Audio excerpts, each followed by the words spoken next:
दोस्तों, आज हम लोग पढ़ने जा रहे हैं पार्ट 2 मीठू।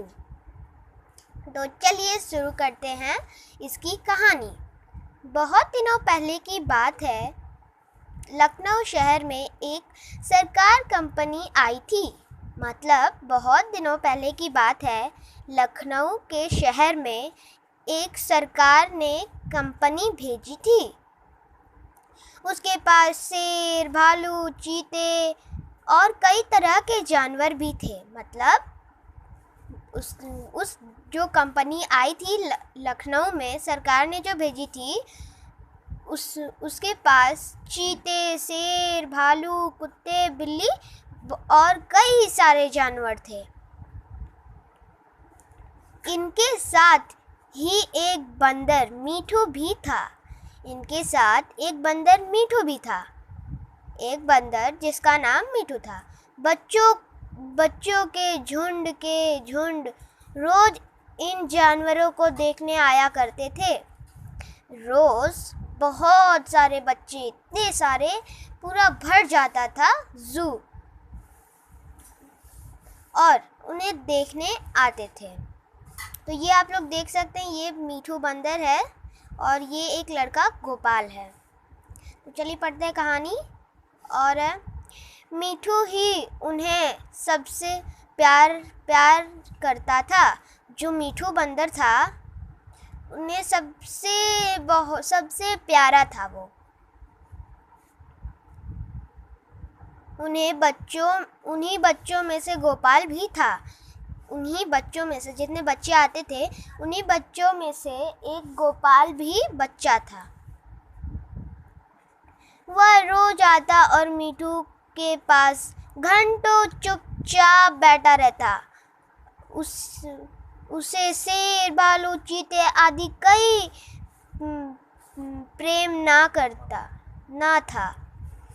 सिर्फ मीठू को छोड़ के उन्हें किसी से भी प्रेम ना था। और चलिए शुरू करते हैं आगे की कहानी। वह मीठू के लिए घर से चीनी, चने, मटर, केले लाता और उसे खिलाता।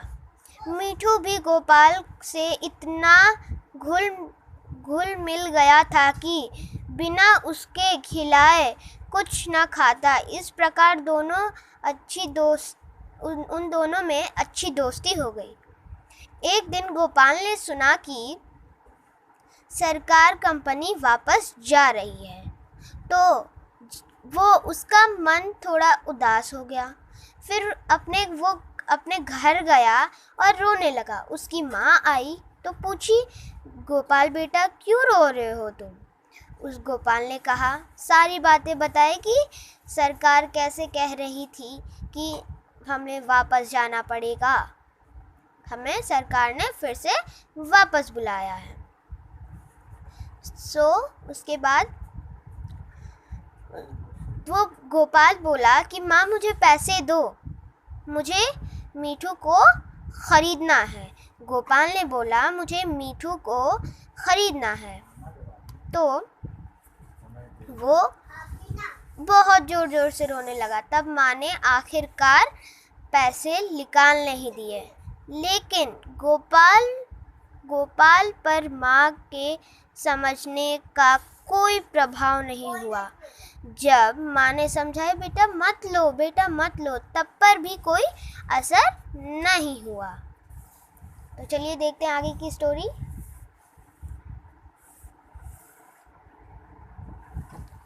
पैसे लेकर गोपाल इतना खुश हुआ, वो दौड़े गया जहां सरकार की कंपनी आई थी। वहां जाकर उस गोपाल मीठू को ढूंढने लगा, पर वह कहीं नहीं मिला। उसे बहुत दुख हुआ। वो चलते आखिरकार एक शेर के पास पहुंचा, और उसे पता ही ना था कि वो एक चीते और शेर के बीचों बीच आ चुका है। जब उसकी आँख खुली, उसने देखा तो चीते का पंजा उसके पास ही आया था। तभी मीठू ने उसके ऊपर कूद के उस गोपाल की जान बचाई और अपने दांतों से जो चीते का पंजा था उसे काटने लगा। पता नहीं क्यों,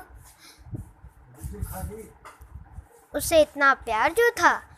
फिर उसके बाद मीठू उसका जब काटने लगा तो गोपाल उसे खींचकर ज़मीन पे लेटा दिया। उसके बाद सरकार की कंपनी के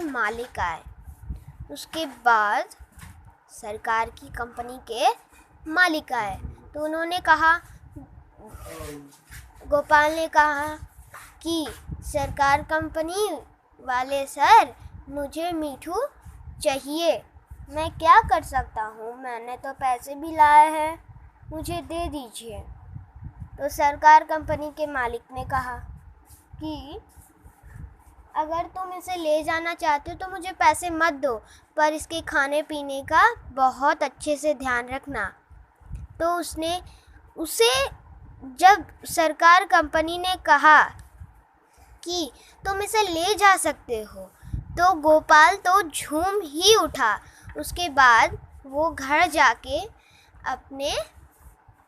अपने बिस्तर पर लेट के मीठू को पट्टी बांधने लगा, क्योंकि जो उसे चोट लगी थी। चलिए, उसके बाद वो उसके साथ खेलने लगा, बहुत मस्तियाँ करने लगा। तो चलिए देखते हैं ये शब्द वाला क्या है। शैतान का नटखट, मतलब जो शैतान बच्चे होते हैं उसका नटखट होता है। प्रभाव का आप लोग जानते हैं कि असर पड़ता है, जैसे कि माँ का प्यार का, तो उसके दोस्तों पे असर पड़ता है। शंका मतलब शक, किसी पे अगर शक हो, किसी ने चोरी की है, वो ना बता रहा हो तो उस पर शक होता है। समीप नज़दीक, जो अपने बहुत नज़दीक हो, यहाँ आप लोग देख सकते हैं, समीप नज़दीक। चेष्टा कोशिश, चेष्टा मतलब कोशिश होता है। कोशिश का मतलब जैसे हार की कभी जीत की कभी हार नहीं होती। चंगा हो जाना, ठीक हो जाना। चलिए अब लोग देखते हैं, हम प्रश्न और उत्तर देखते हैं। नहीं, देखिए क्वेश्चन पहला है कि मीठू कौन है। मीठू कौन था? तो उसका आंसर है मीठू एक बंदर था। गोपाल मीठू को क्या क्या खिलाता था? गोपाल मीठू को मटर, केले, चना खिलाता था। अम्मा से पैसे लेकर गोपाल ने क्या किया? अम्मा से पैसे लेकर गोपाल वहीं गया जहां सरकार की कंपनी आई थी। वो उसे लेने के लिए झूम उठा। मीठू ने गोपाल को चीते के पकड़ से कैसे बचाया? अभी चीते का पंजा गोपाल के पास ही पहुंचा था कि मीठू उसके पंजे पर कूद पड़ा और पंजे को दांतों से काटने लगा, जैसा कि मैंने आपको स्टोरी में बताया था। गोपाल को कब लगा कि उसे कोई खजाना मिल गया? गोपाल को तब लगा जब सरकार की कंपनी ने मीठू को आदेश दे दिया था कि वो अब मीठू को ले जा सकता है। थैंक यू, एक लाइक ज़रूर कर देना। बाय बाय, अब मिलेंगे अगली स्टोरी के बाद।